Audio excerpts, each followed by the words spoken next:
오늘 산산수훈 계속되는 말씀은 세상의 빛이라는 말씀으로 은혜를 나누겠습니다. 세상은 평화를 원하지만 실제의 모습은 늘 갈등과 싸움이 있는 아픔이 있습니다. 나라와 나라 간에 또 한 민족이라도 정파 간에 싸움과 갈등이 있고 또 한 가족이면서도 갈등과 반목이 있습니다. 그것은 자기와 다른 것을 수용하지 못하기 때문에 주로 많이 일어나죠. 자기와 다른 특성, 다른 영역에 살 때 갈등과 싸움이 일어납니다. 그래서 심지어는 한 사람 안에서도 그런 일이 일어나죠. 한 사람인 자기 안에서도 우리가 하루를 살아가면서도 두 사람이 치열하게 싸우는 것을 본인이 느끼게 됩니다. 한 사건을 놓고도 이것을 이렇게 해야 될까 저렇게 해야 될까 두 마음이 싸우죠. 한 것을 결단할 때도 이것을 결단할까 저것을 결단할까. 여러분들 결혼 문제, 사업의 문제, 어떤 큰 시험의 문제를 만나서는 그것이 갈등이 더 심하죠. 특별히 어떤 죄의 유혹을 받을 때는 그 갈등이 극에 달합니다. 그 죄의 유혹을 취하고 싶은 내 속에 죄를 사모하는 한 마음과 그 죄를 미워하고 그래서는 안 된다는 도덕심을 지키고자 하는 또 다른 마음이 심각한 갈등을 일으키죠. 그래서 두 마음이 싸워서 이기는 쪽으로 내 인생이 그렇게 끌려가게 됩니다. 이 모든 싸움은 선과 악의 두 영역 간의 싸움이라고 말할 수 있습니다. 그것을 영적으로는 빛과 어둠의 영적 전투라고도 말하죠. 그 싸움은 혈과 육의 싸움이 아니기 때문에 영적인 전투라고 말합니다.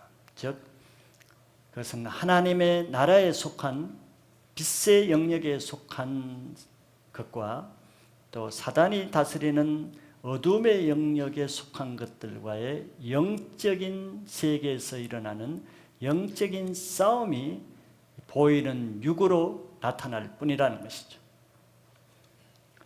그런데 이 빛과 어둠은 우리가 알듯이 둘은 결코 하나가 될 수 없는 관계고 두 영역은 세상 끝날까지 싸움이 있을 수밖에 없습니다.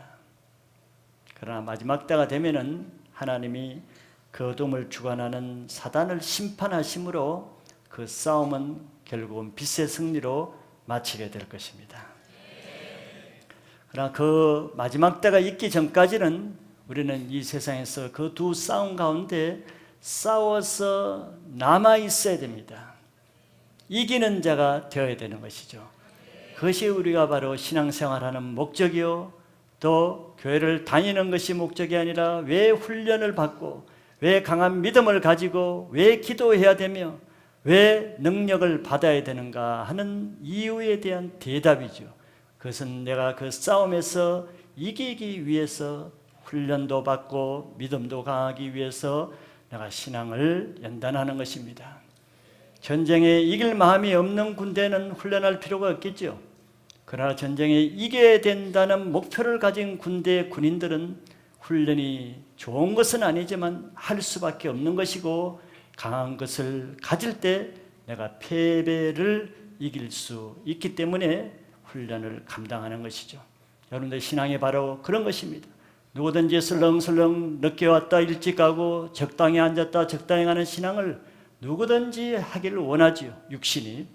그러나에도 다 그렇게 안 하는 것은 내가 교회를 다니는 목적이 무엇이고 내가 신앙을 갖는 목적이 무엇이며 궁극적으로 내가 내 인생을 살아가는 목적이 어디 있는가를 빨리 깨닫는 사람은 그 차원에서 벗어나는 것입니다.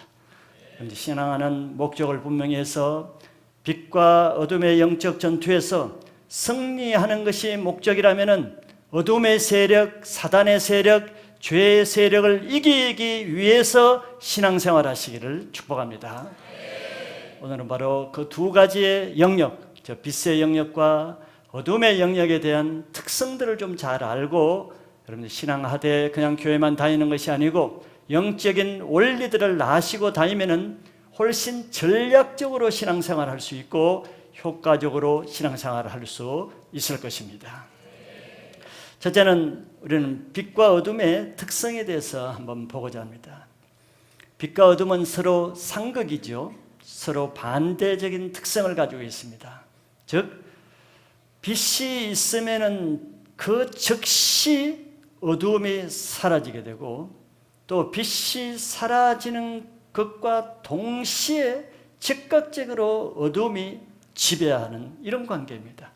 같이 겹치는 부분은 0.1초도 없어요. 한순간도 없습니다. 결코 같이 공존할 수가 없는 것이죠. 그러니 이 두 관계는 대적 관계요, 싸움의 관계요, 서로 적대적인 관계로 있을 수밖에 없는 것이죠. 먼저 거기서 우리는 어둠의 특성에 대해서 알아보겠습니다. 이 어둠은 영적인 영역에서는 사단이 지배하는 악의 영역이라고 말할 수 있습니다. 즉 악한 세력이 지배하는 영역을 성경에서는 어둠이라고 말하죠. 그렇기 때문에 어둠은 자기 영역을 지키기 위해서는 자기 영역에 빛이 들어오지 못하게 철동같이 방어하는 그런 본능을 가지고 있습니다. 그래야 자기 영역이 보존되고 파수되기 때문이죠. 그 방법이 바로 어둠의 권세는 자기 정체를 어두운 가운데 숨기고 속이는 그 자체의 어둠의 권세, 어둠의 존재 정체, 어둠의 능력이 거기서 나옵니다. 즉 숨기고 감추고 자기 정체가 드러나지 않는 그 자체가 어둠의 정체성이요, 어둠의 능력이라는 것이죠. 그래서 빛이신 예수님의 말씀이 그 영역으로 침범해 들어오고자 할 때 아주 긴장하면서 적극적으로 그것을 막지요. 내 안에 어둠이 있으면 여러분들이 여기서 말씀을 들을 때도 적극적으로 말씀을 못 듣게끔 막는 현상이 바로 어둠이 방어하는 자세입니다. 물론 여기까지 들어온 것은 승리하셨지만 많은 사람들은 교회 자체를 들어오는 것을 두려워하죠. 거부하죠. 그다 억지로 1층까지 왔어도 3층에 올라오는 것을 두려워하고 거부하죠. 3층에 와서까지도 들어오는 것이 두려운 것이 누가? 내가 하는 것이 아니고 내 안에 어둠의 영역이 빛에 의해서 자기 영역이 침범당해서 소멸되거나 파괴되거나 침략당하지 않기 위해서 방어태세를 당하는 거죠. 그래서 어둠은 자기 정체가 아무에게도 나타나지 않습니다. 또 아무것도 드러내지를 않습니다. 그 어둠이 바로 빛 가운데 자기 정체가 드러나는 순간에 자기 존재 형체가 없어진다는 걸 자기가 잘 알고 있죠. 그래서 사람이 실수로 교회로 들어왔다가 사단의 파수꾼이 잠깐 잠자는 사이에 그냥 실수로 교회를 들어올 수가 있어요. 잘못 들어온 걸 알지만 예배 시간에 나갈 수가 없어 앉아 있는데 하나님의 말씀 한마디가 들려지면은 그 사람이 그 말씀에 회개하고 죄가 적시로 떠나는 경험을 하게 되는 것이죠. 이걸 사단이 어둠이 안단 말이죠. 그래서 어둠은 빛을 미워하고 빛을 대적하고 빛을 적대시하는 거죠. 그런데 교회가 아무리 좋고 훌륭하고 은혜로운 교회라 해도 모든 사람이 그런 교회를 좋아하는 건 아닙니다. 그렇겠죠? 오히려 교회가 좋으면 좋을수록 더 비난을 많이 받을 수가 있어요. 더 미움을 많이 받을 수가 있어요. 어둠에 속한 사람은 절대 그런 교회를 좋아하지 않습니다. 미워하고 대적하죠. 그 교회를 통해서 많은 어둠의 세력들이 변화돼서 어둠을 떠나고 어둠에서 해방되어서 빛으로 돌아가는 것을 알기 때문에 방어막을 치는 것입니다. 그래서 어둠은 빛에 대해서 결코 좋은 말을 하지 않습니다. 많은 범죄들이 어둠을 통해서 일어나죠. 밝은 대낮에 일어나는 것은 실수입니다. 밝은 대낮에 범죄가 일어나면 거의 다 실수해가지고 경찰에 체포되고서 갇히죠. 어둠은 그걸 알기 때문에 빛 가운데 행하지 않습니다. 어두운 가운데 행하죠. 그래서 어둠은 우리로 하여금 그 어둠의 세력을 조종하기 위해서 우리에게 모든 것을 감추고 덮어서 어두운 전조로 만들죠. 즉 무지하게 만든단 말이에요. 진리에 대해서 모르게 만들고 하나님에 대해서도 모르게 만들고 십자가 구원에 대해서도 모르고 인생이 무엇인가도 모르게 만들고 우리 영혼을 캄캄하게 만드는 거예요. 그래야 어둠이 지배할 수가 있죠. 만약에 우리가 예수님에 대해서 알아버리기라도 하면은, 십자가에 대해서 알아버리기라도 하면은 더 이상 우리는 어둠의 지배를 받지 않는 것을 알기 때문에 모든 것을 거짓말로 다른 지식과 다른 이론으로 막아놓는 것이죠. 그래서 진리와 의에 대해서 어둠은 두려워합니다. 우리가 하나님을 아는 것을 사단은 가장 두려워하는 것이죠. 진리의 말씀을 듣는 것을 두려워합니다. 그러니까 적극적으로 말씀을 못 듣게 막는 것이죠. 부정적인 생각, 거짓된 마음, 육신의 조롱과 다른 생각으로 말씀을 못 듣게 막는 것이죠. 그래서 사람들은 모르는 것에 대해서 우리가 두려움을 가지죠. 왜 장래를 두려워합니까? 장래에 어떤 일이 일어날지 모르기 때문에 두려워하는 거예요. 왜 자기 건강에 두려워합니까? 내 몸에 혹시 무슨 병이 있을지 모르기 때문에 두려워하는 것이죠. 이것이 어둠이 사용하는 전략입니다. 어둠은 우리에게 공포를 주고 두려움을 주고 근심거리를 주어서 그걸로 조종합니다. 그래서 하나님을 모르는 것과 하나님의 말씀을 모르는 것이 모든 두려움과 근심의 원인이 되는 것은 바로 그 상태에서 어둠이 우리를 컨트롤할 수 있기 때문에 그런 현상이 나타나죠. 그러나 우리가 예수님을 알게 될 때 그 어둠의 세력은 힘을 잃습니다. 그래서 어둠에 있는 사람들은 결코 빛을 좋아하지도 않고 원하지도 않지요. 빛 가운데 있는 사람들은 빛으로 나오는 것을 즐거워하지만, 말씀을 듣길 즐거워하고 교회 예배를 즐거워하고 찬양하는 자체가 즐겁고 말씀 듣는 자체가 은혜롭고 좋지만 다 좋은 것은 아니죠. 모든 사람이 그것을 좋아하지 않습니다. 교회 오는 것도 껄끄러워하지만 더구나 교회 찬양 시간에 들어오는 것이 껄끄럽습니다. 말씀 듣는 것이 괴롭습니다. 다 그런 것은 아니죠. 어두움에 속한 사람은 어두움을 좋아하지 빛을 좋아하지 않습니다. 그러니까 교회를 나와도 사람 만나는 것이 두려운 거예요. 더구나 빛에 속한 사람을 만나는 것은 너무 부담스러운 것입니다.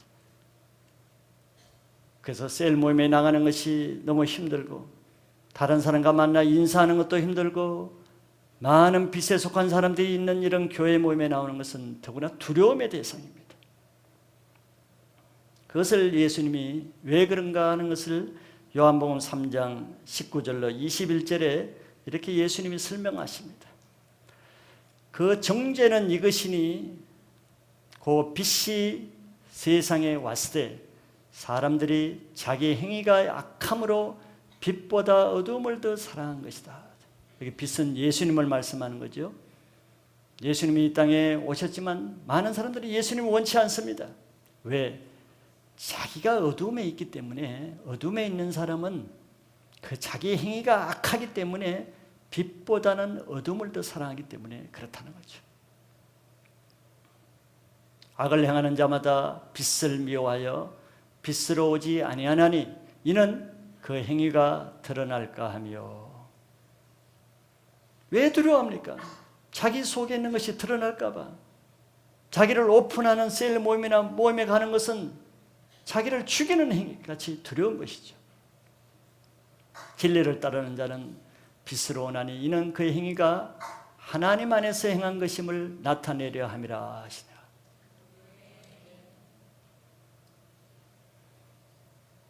내가 어디에 속했는가 하는 것은 나를 통해서 금방 알 수 있습니다.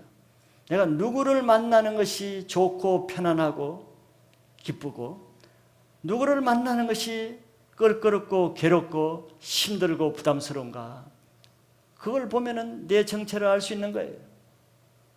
어둠에 속한 사람은, 빛에 속한 사람은 보기만 해도 부담스럽고, 그러나 나와 같이 어둠에 속한 사람을 보면 친숙하고 가깝고 편안한 느낌을 가지죠.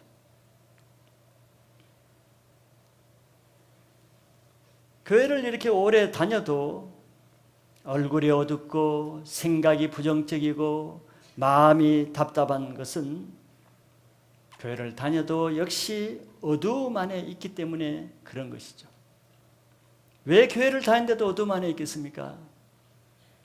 빛을 좋아하지 않는 사람은 자기 방이나 자기 사무실에 빛을 도르지 못하게 해서 창문을 닫아버리죠.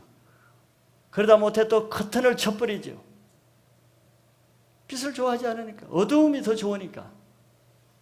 마찬가지죠. 빛이 비치는 교회 안에 있으면서도 창문을 닫습니다. 이론의 창문을 닫아버리고 자기 세상 지식이라는 커튼을 쳐서 말씀이 못 들어오게 말씀을 다 이론과 자기 지식으로 판단해서 다 분석해서 내쫓아냅니다. 그러니 계속 어두운 가운데 있는 거죠. 딴 사람은 같이 와서도 얼굴이 밝아지고 생각이 밝아지고 변해도 그 사람은 변하지 않는 것이죠. 그것이 바로 그 사람 속에 어둠이 있다는 것을 그런 모습으로 자기 정체를 탄로시키는 것입니다. 그래서 그런 사람은 빛을 피해서 어둠을 찾아다니는 인생이 되죠.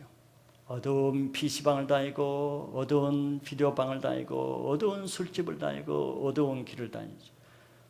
어두운 생각으로 어두운 옷을 입고 다니고 어두운 방에서 어두운 얼굴로 어두운 인생을 살아가면서 어둡게 살아가는 거예요. 내 마음이 불안하고 편안이 없는 것은 내 영혼이 어두움 안에 있다는 표시입니다. 왜 내가 번듯한 직장도 있고 좋은 집에도 살고 좋은 차를 사고 또 좋은 것을 먹고 좋은 옷을 입고 다니는데도 왜 내 마음이 편치 않고 짜증나고 내 입술이 왜 불평하며 원망하고 왜 내 마음이 늘 부정적이고 비판적이고 왜 내 환경은 좋은 데 살고 좋은 걸 입고 좋은 것을 먹는데 그 눈이 왜 그렇게 부정적이고 입술은 왜 그렇게 부정적인 말이 나오고 내 생각은 왜 이렇게 어두운 생각으로 차 있는가? 자기 영혼이 어둠에 속해 있기 때문에 그렇죠. 사람이 죄를 지으면은 마귀에 속한다고 성경이 말씀하고 있죠.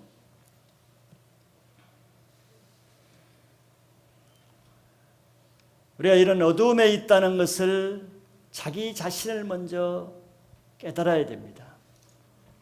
그래야 내 문제가 무엇이며 내 안에 왜 자유함이 없고 기쁨이 없고 생명력이 없는가, 그 문제를 해결받을 수 있는 길이 열리기 때문에 그렇죠. 여러분들 말씀이 들려질 때, 근데 말씀의 빛이 비칠 때 내 모습을 그대로 인정하고 빛 가운데 나올 준비를 하시면은 하나님이 그것을 도와주실 것입니다. 예배를 의자에 앉아 있기 위해서 나오실 필요는 없습니다. 남에게 보이기 위해서 나오실 필요는 없죠. 왜냐하면 그거는 고역이기 때문에 그렇습니다. 한 번의 예배를 드리라도 여러분들 인생에 예수 그리스도를 만나면은 내 안에 있는 어둠을 청산하고 빛 가운데 새로운 생명으로 살기 위한 한 가지 목적을 가지고 주일에 예배를 나오시면은 여러분들 인생에 새로운 빛이 들어갈 거예요. 예배에 대한 여러분들의 자세만 좀 바꿔도 하나님이 그 사람에게 엄청난 일을 할 것을 믿으시길 바랍니다. 두 번째는 빛의 특성을 좀 또 보면은, 빛은 어두움과 반대적인 특성을 가지고 있죠. 빛은 어두움이 감추려고 하는 그것을 적극적으로 드러내는 특성을 가지고 있습니다. 또 하나는 드러내어진 그 어둠의 실체를 소멸시키는 이 두 가지 특징을 가지고 있죠. 세상에 어두움이 없으면 빛이 있을 이유가 없습니다. 어두움이 없다면 이 땅에 아주 교회가 있을 필요도 없고, 하나님의 말씀이 전해질 필요도 없고, 예수님이 또 필요가 없어요. 어두움이 있기 때문에, 죄가 있기 때문에 교회가 필요하고, 말씀이 필요하고, 예배가 필요하고, 기도가 필요하고, 찬양이 필요한 것이지, 어두움이 없다면 필요가 없는 것이죠. 빛은 어두움이 있기 때문에 존재합니다. 여기 하나님의 말씀이 들려지는 것은 내 가운데 어두움이 있기 때문에 존재한다면 내게 그 말씀이 필요한 것이라는 것을 인식하셔야 되는 거예요. 첫째, 빛은 어두움을 드러내는 역할을 합니다. 빛은 어두움이 감추고 있는 것을 다 드러내는 능력이 있죠. 불이 꺼진 지하 보석 창고에 그 보석들이 무슨 가치를 발휘하겠습니까? 아무리 불 꺼진 지하 어두컴컴한 창고에 귀한 다이아몬드와 금과 비치와 진주가 있다 할지라도 그것은 아무 쓸데없는 것이죠. 어두움에 있는 이상 그거는 무용지물입니다. 아무 가치가 없죠. 그러나 그곳에 불빛이 비춰지는 순간에 무용지물이고 무가치하고 무기력했던 그 보석의 진가 능력이 순식간에 드러나는 역사가 일어나죠. 바로 이것이 빛의 역할입니다. 하나님은 우리 인간을 창조하실 때는 다 하나님의 존귀한 형상과 모양을 따라 지었어요. 하나님에게 있는 놀라운 것들을 다 우리에게 주셨단 말이죠. 그런데 죄로 인해서 다 그것이 사장되었습니다. 어둠에 묻혀 있었어요. 있는지 없는지도 몰라요. 아무 역할을 못해. 그러나 빛이 비치면은 그 모든 우리에게 좋은 각양 좋은 은사들이 다 활성화돼서 기능을 발휘하게 되는 것을 믿으시기 바라요. 그것이 빛의 역할입니다. 무기력한 인생에서 생명력 있는 인생으로 바뀌어지고, 아무것도 할 수 없는 인생이 모든 것을 할 수 있는 인생으로 바뀌게 되는 것을 믿으셔야 됩니다. 또한 다른 면으로 보면은 빛은 전등을 가지고 여러분들이 어두운 동굴이나 아주 어두운 창고들을 비치면은 어두운 동굴 안에 아무것도 보이지 않고 아무것도 나타나지 않던 그 동굴에 후라시를 비추면은 온갖 것이 다 나오죠. 우리가 알지 못했던 기절초풍한 것들이 나옵니다. 무서운 독사가 나오고, 지네가 나오고, 박쥐가 날아다니고, 곰팡이가 있고, 온갖 더러운 벌레들이 다 우글거리죠. 전에 있는지도 몰랐습니다. 그러나 전등을 비추니까 없었던 게 생긴 게 아니고 있는 것이 밝게 드러나는 것이죠. 우리 안에 말씀이 좋지 않으면 다 멋있는 옷에 예쁜 화장을 하고 아주 늠름한 모습으로 선남 선녀로 살아갈 수 있습니다. 자기가 어떤 존재인지를 모르죠. 그러나 말씀이 한번 비춰지면은 그 안에 있는 실체들이 다 드러나죠.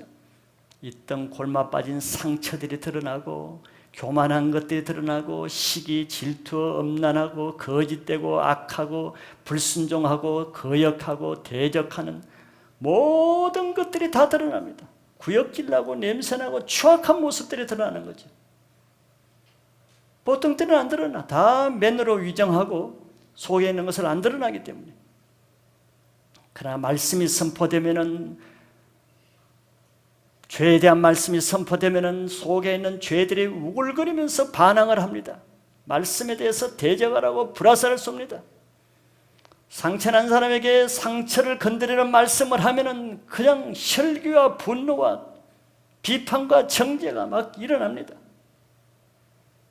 전쟁이 벌어지는 거예요. 그런데 동굴에다 후라시를 뱀에게 비춰보세요. 뱀이 놀라가지고 두려워서 어떤 모양을 하는가.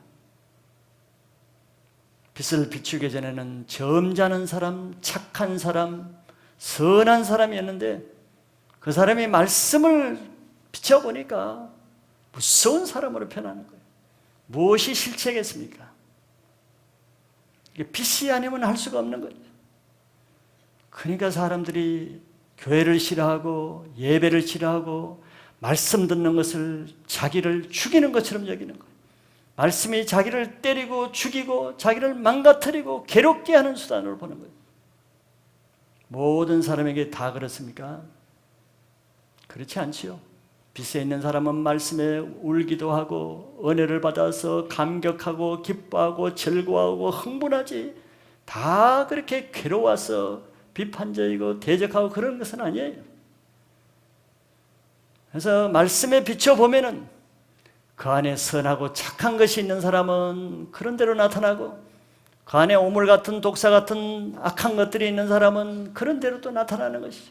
있는 그대로 나타나는 것이지 없는 것이 나타나는 법은 없습니다. 거기에 대한 반응이, 말씀에 대한 반응, 하나님에 대한 반응이 나의 실체인 것이죠.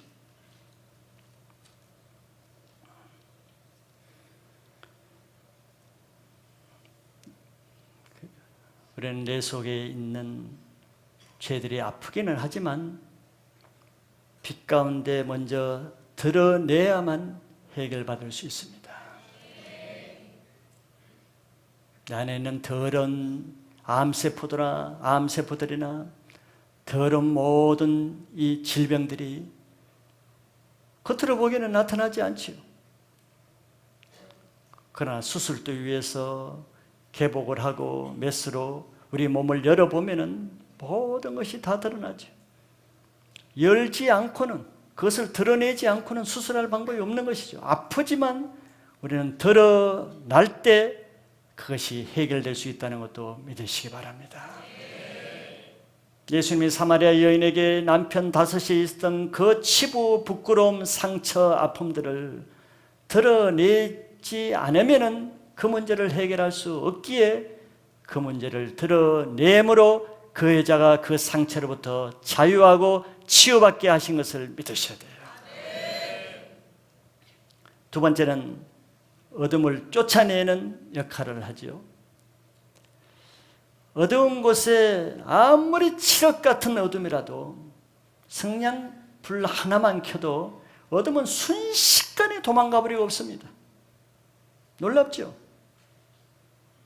작은 불씨만 있어도 어둠은 사라지는 거예요. 이것이 빛만이 할 수 있는 능력입니다. 이게 상극이라는 거죠.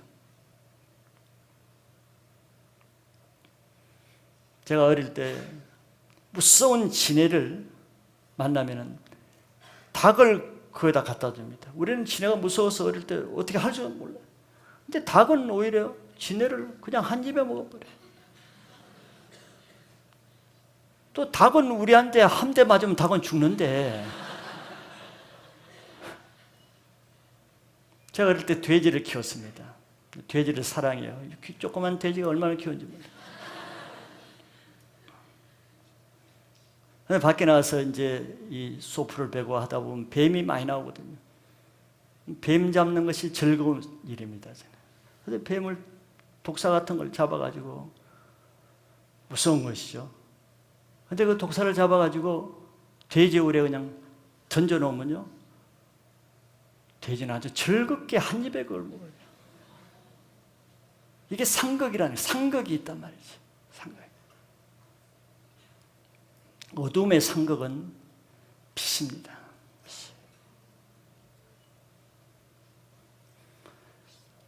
여러분, 어두움을 체험해 봤습니까? 요즘은 칠흑 같은 어둠이란 말을 체험하기 어려운 것 같아요. 제가 어릴 때는 비 오는 금음날 밤. 감이 들어요. 비 오는 금음날 밤. 시골에는 정말 한치 앞이 안 보입니다. 친구 집에 놀러 가서 집에 가려면요, 한치 앞이 안 보여요. 아무 불빛이 없어. 그때는 주로 호롱불을 켜기 때문에, 호롱불은 석유로 크잖아요. 그러니까 석유가 아까우니까 저는 빨리 할 일을 하고는 불로 다 꺼버려요. 그리고 호롱불도 아깝게 이제 그 솔가지라고 송진 나무로 이제 불을 켜 그러죠. 그 불이 귀한 시대, 불을 잘 안 켜 밤 되면은. 근데 금음날은 달빛도 없죠. 비 오는 날은 별빛도 없습니다. 그 친구 집에서 집으로 가려고 그러면은 어두움은 뭘 줘요? 두려움을 줍니다. 공포를 줍니다. 내가 잘못한 거 없어요. 그래서 긴 막대기를 가지고 길 가면서 계속 뒤로 이렇게 누가 따라오는 것 같아. 계속 따라오는 거야. 그래서 보면 없는데 계속 휘둘리면서. 근데 놀란 것은 아무리 굵은 막대기로 이 어둠을 쳐도 어둠 없어지지 않습니다. 아무리 예리한 칼을 가지고 어둠을 물리치려고 쳐보세요. 흑공을. 어둠이 없어지잖아요. 아무리 강한 바람을 일으켜가지고 어둠을 쫓겨나가려 해보세요. 바람이 그렇게 세게 큰 대형 선풍기로 불어내도 어둠이 없어지지 않습니다. 에어컨을 아무리 세게 해서 어둠을 그냥 얼어 죽이려고 한번 세게 틀어봐요. 어둠이 얼지도 않아요. 무적이란 말이에요. 어둠을 이 세상에 없앨 수 있는 무기와 능력은 아무것도 없어요. 뭐가 있으면 아무 것으로도 어둠을 얻을 수 없어요. 그런데 작은 성냥불 같은 조그마한 빛만 그냥 나타나도 어둠은 기겁을 하고 손살같이 도망가는 거예요. 이게 빛의 능력이 얼마나 크다는 것을 나타냅니까?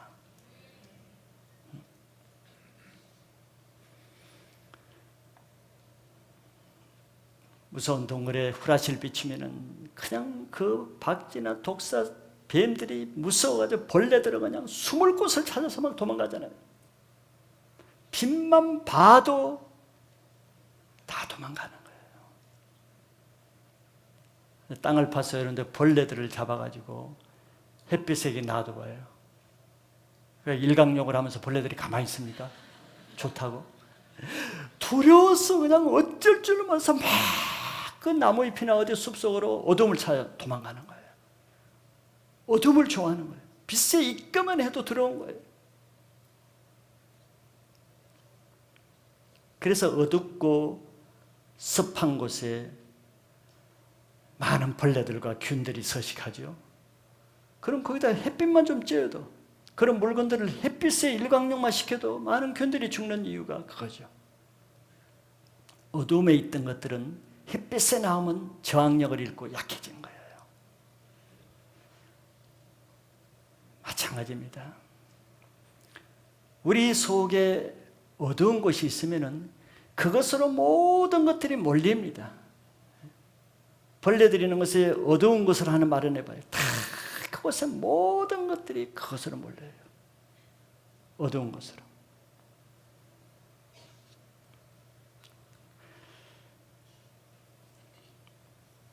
근데 우리 속에 있는 어둠의 서식지가 어디냐면은 우리의 금인을 삼키는 우리 속에 어둠의 진지, 어둠의 세력들이 몰리는 늪이 있는데 그것이 바로 상처난 구석입니다. 상처난 마음이라고 할 수 있습니다. 상처난 마음은 모든 어둠의 세력들, 죄의 세력들을 불러 모으는 창고입니다. 늪지대죠. 상처는 왜 생기겠습니까? 근데 적과 전쟁에서 칼과 창으로 해가지고 지게 될 때 상처가 생기죠. 지게 될 때. 이기면은 상대가 아무리 칼로 덤벼도 상처 안 받습니다. 내가 더 강하기 때문에, 막을 수 있기 때문에, 이기기 때문이죠. 근데 그걸 막지 못해서 지면은 팔에, 목에 상처를 받는 거죠.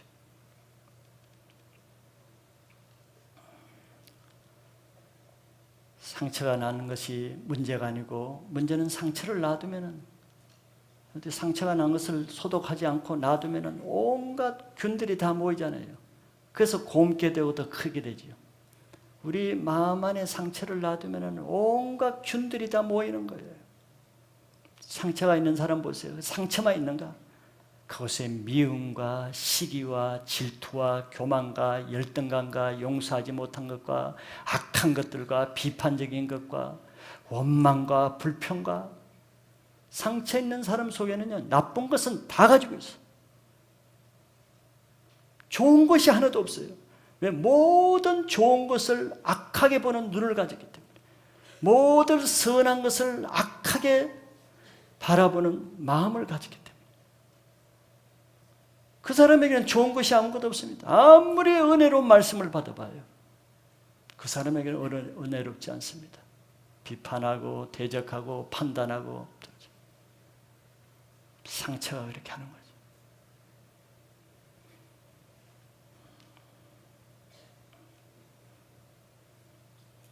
그래서 상처난 자가 어떤 은사를 받으면은,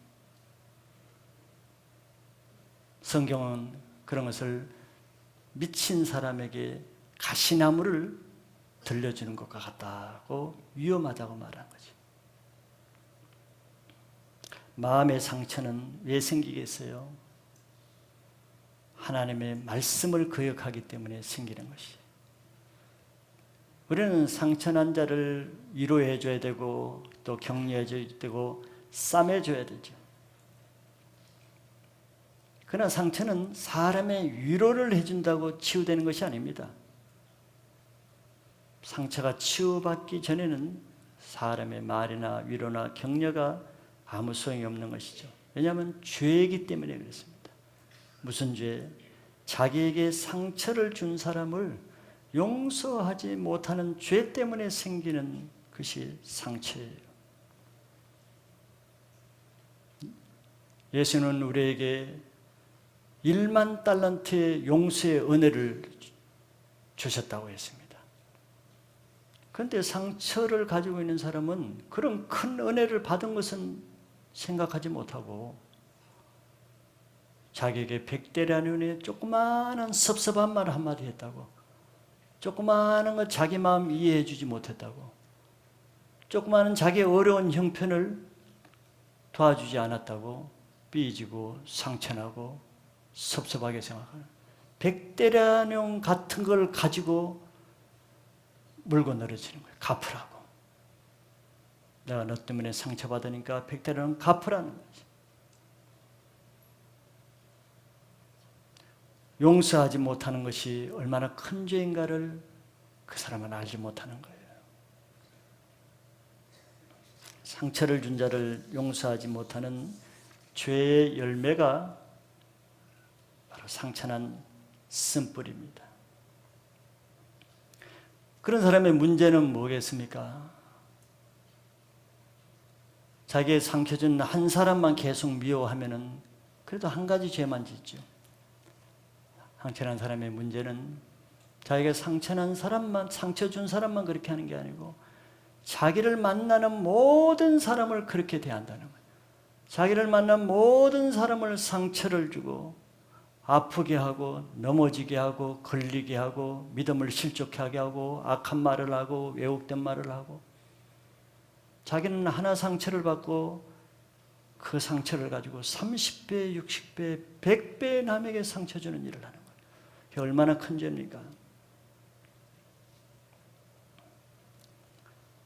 그래서 우리가 알아야 될 것은, 내가 그 한 사람을 용서하지 못하는 그 힘든 것, 용서할 수 없는 그 힘든 마음이죠. 그러나 그 사람은 더 힘든 것은 그로 인해서, 그 상처로 인해서, 쓴뿌리로 인해서 받는 그 아픔이 수십 배 더 크다는 것을 계산해야지.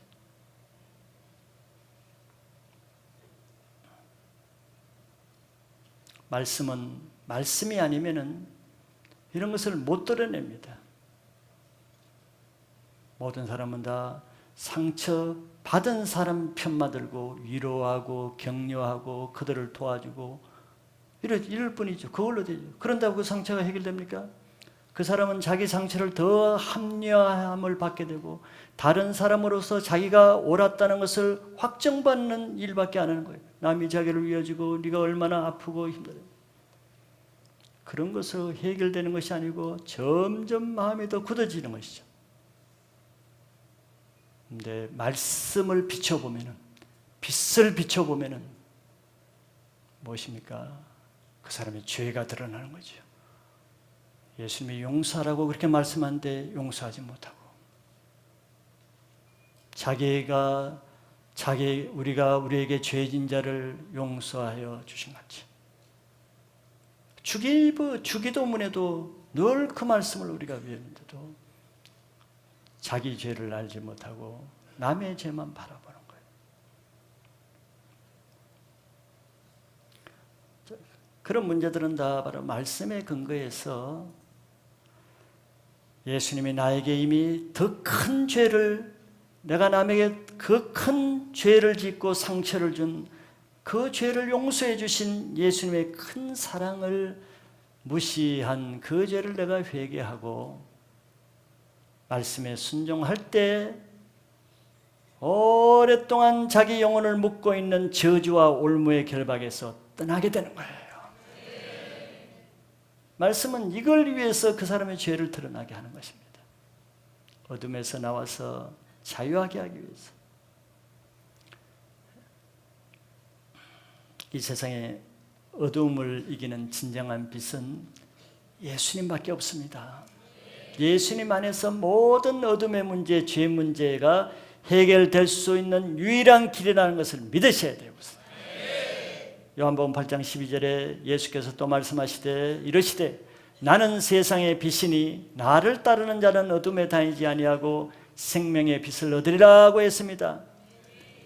내가 교회를 다니면서도 왜 아직까지 어둠에 다니겠어요? 예수님 말씀에 하면 나를 따르지 않기 때문에, 나를 따르지 않고 어둠에 다니기 때문에 어둠에 있는 것이죠. 내 말씀을 믿지 않고 자기 고집을 피우니까 어둠에 다니는 것이죠.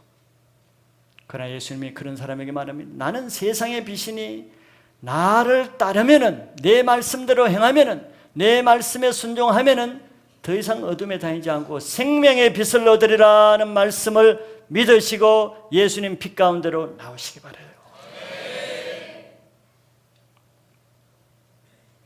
그래서 우리가 처음에 전도를 하고 사람을 돕고자 할 때 정말로 어둠이 석탄 공장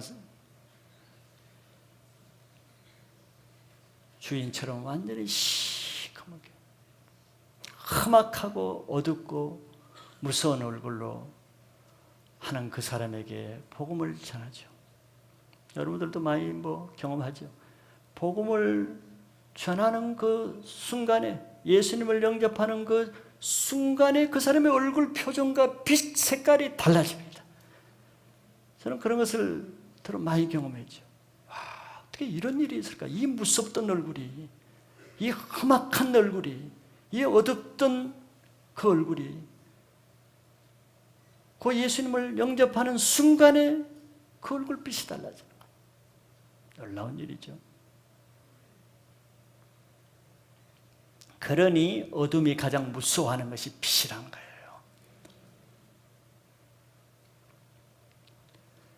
그 빛은 어둠의 세력을 산산조각 낼 수 있는 능력을 가지고 있습니다. 그 빛이 바로 예수님 말씀이니 여러분들 말씀을 못 받는 이유가 어디 있는가를 아셔야 되는 거예요. 왜 말씀 앞에 자꾸 딴 생각이 나고 왜 말씀이 영어로 들리지 않고 지식으로 판단이 되는가를 아셔야 되는 거예요. 내가 하는 것이 아니고 내 안에 있는 진지를 치고 있는 어둠의 세력이 밀어내는 작전을 하는 것이죠. 거부하는 모습입니다.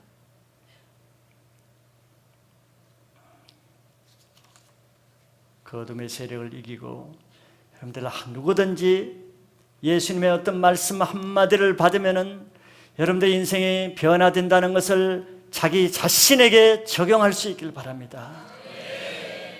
그래서 다음 주부터는 결코 여러분들 어두운 얼굴로 교회에 가지고 오지 마세요. 딴 얼굴로 가지고 오시기 바랍니다. 그럼 아마 이 불을 안 켜도 될 거예요. 교회 처음 오는 사람이 누가 처음 왔는가는 거의 제가 본 건 아닙니다. 얼굴을 기억해서가 아니라 불 꺼진 곳이 있어요. 다음 주에는 다 여러분들의 어두운 마음, 근심, 걱정거리, 악한 마음, 부정적인 마음, 비판적인 마음들 말씀 앞에 나와서 새롭게 치유받고 회복되는 한 주간 되시기를 바랍니다. 두 번째 이제 빛의 역할을 봅니다. 사람이 등불을 켜는 목적을 예수님 말씀하시는데 어두운 것을 비춰서 사람에게 비추기 위해서라고 했습니다. 그런데 빛을 켜서 사람들이 하는 역할은 두 가지로 또 예수님 말씀하시죠. 한 사람은 불을 켜더라도 불을 켜서 말 아래 두는 사람이 있다고 말하는 거죠. 이 곡식을 대는 말이 있죠. 말 아래, 즉 그릇 아래 불을 덮어둔 사람이 있다고 말합니다. 어두운 집에 불을 켜는 것은 목적이 뭡니까? 들어오는 사람에게, 그 집 사람에게 밝히기 위해서잖아요. 그런데 다 그러는 것이 아니고 불을 켜자마자 그 불을 말로 덮어버리는 사람이 있다는 거예요. 어리석은 사람이죠. 기름만 낭비하는 것입니다. 그 사람이 왜 불을 켜는지를 잊어버린 사람이에요. 불을 켜는 목적 없이 불을 켜는 사람이죠. 그 어리석은 사람이 누구겠습니까? 바로 이미 예수님의 빛을 받고도 말씀을 받고도 그 말씀대로 살지 않고 말씀을 그릇 안에 가둬버리는 것이죠. 성경에서 예수님 그것을 한 달란트를 받았고 장사하라고 했는데 한 달란트를 받자마자 땅에 묻어버리는 사람이라는 거예요.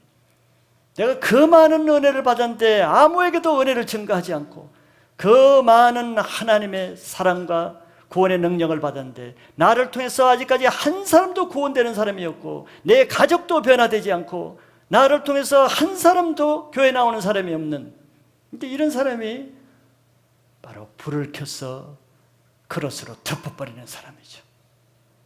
금인을 삼키는 사람. 모든 은혜를 다 받으려고 그러고 모든 말씀은 다 받으려고 그러고 좋은 것은 다 받으려고 그러면서 받는 즉시 다 땅에 묻어버리는 것이죠.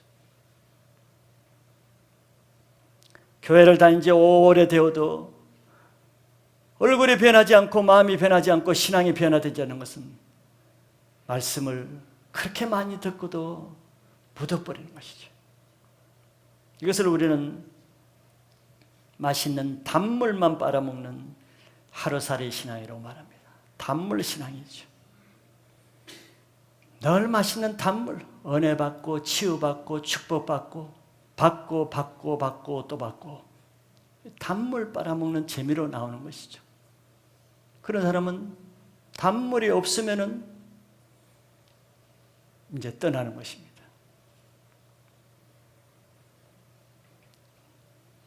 단물이 나오는 층까지만 빨아먹고 그 다음에 단물 그 다음에 그 밑에 있는 십자가에 쓴 것이 나오면은 뱉어버리고 떠난단 말이죠. 그런 사람은 뭘 모르는 것입니까? 단물을 왜 처음에 단물을 만들어놨겠어? 그 밑에 쓴 것을 잘 먹게 하기 위해서 단물을 만들어놨는데 단물만 딱 빨아먹고 그 밑에 정말 우리 몸에 좋은 양약이 되는 것이 나올 때는 그것을 뱉어버린단 말이죠.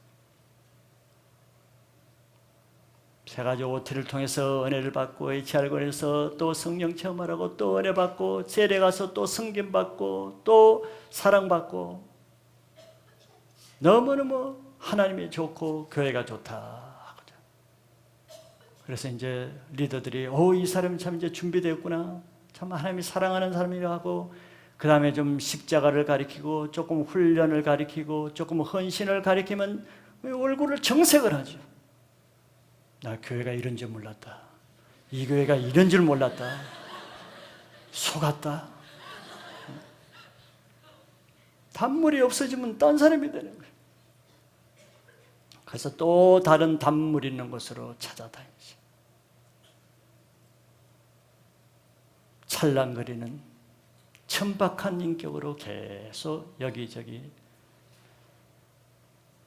허랑방탕하는 종교인이 되는 것이죠. 신앙을 하는 목적이 분명해야 됩니다. 예수님 그걸 말씀하시는 거예요. 왜 불을 켜려고 하는가? 왜 은혜를 받으려고 하는가? 왜 말씀을 받으려고 하는가? 왜 예배에 참석하는 거예요? 왜 아까운 시간을 들여서 이 주일날 예배에 오는 거냐 말이지. 목적이 분명해야죠.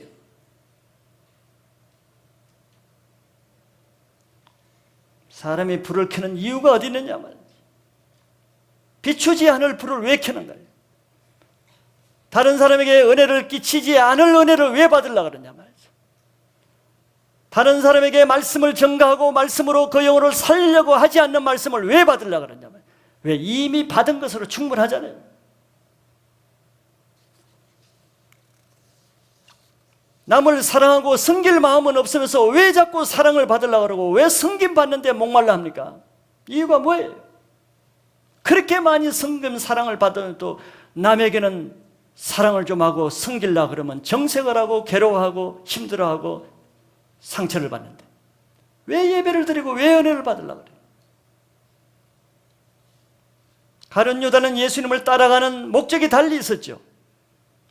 베드로는 내가 죽음에까지 감옥에까지 갈 마음으로 예수님을 따랐지만 가룟 유다는 예수님을 똑같이 따라다 다른 거예요. 돈 빼내는 고재미로 따라가는 거예요.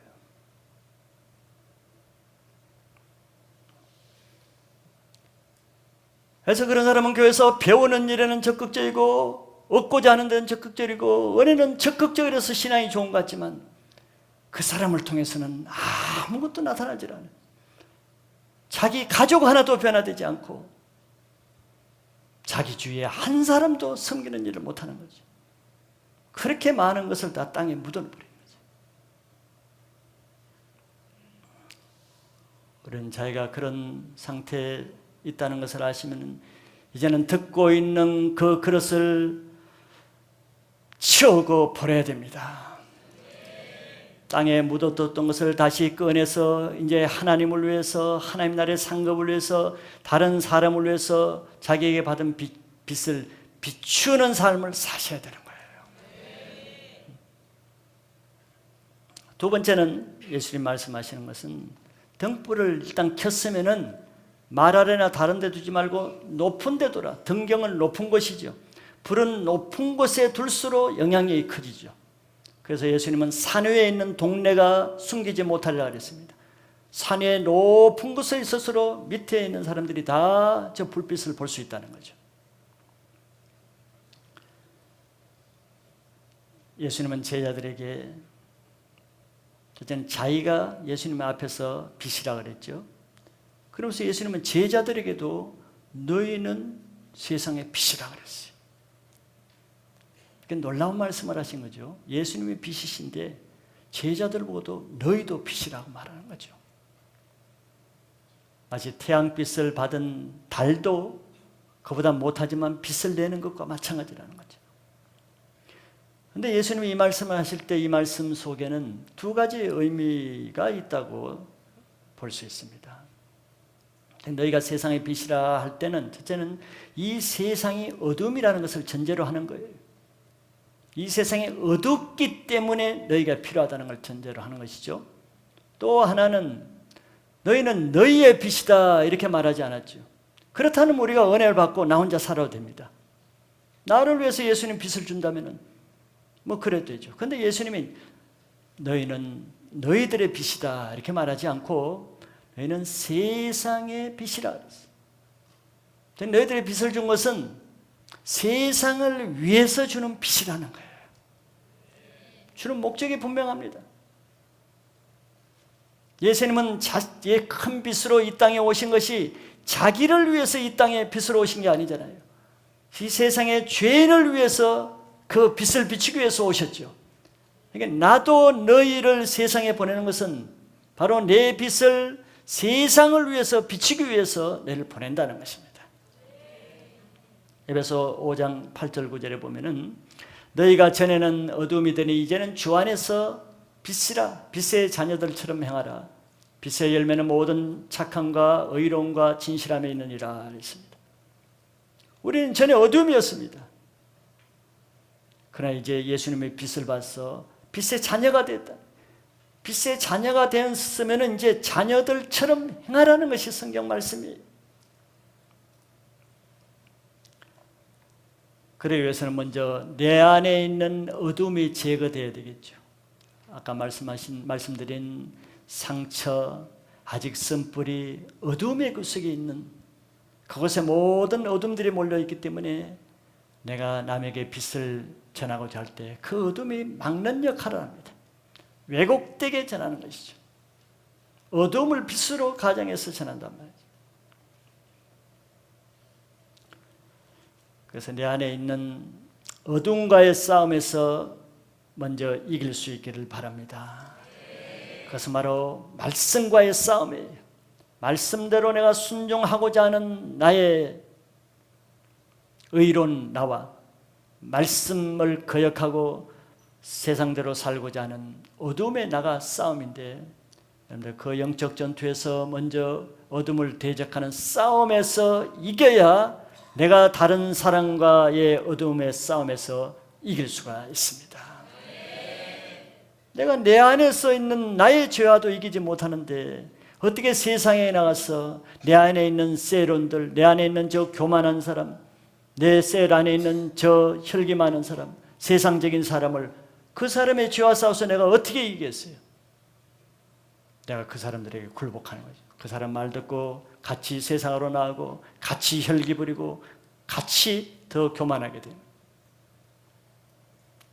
그러니까 빛을 비추지 못하고 오히려 어둠의 영향을 받아 내 신앙이 다운되는 것이죠.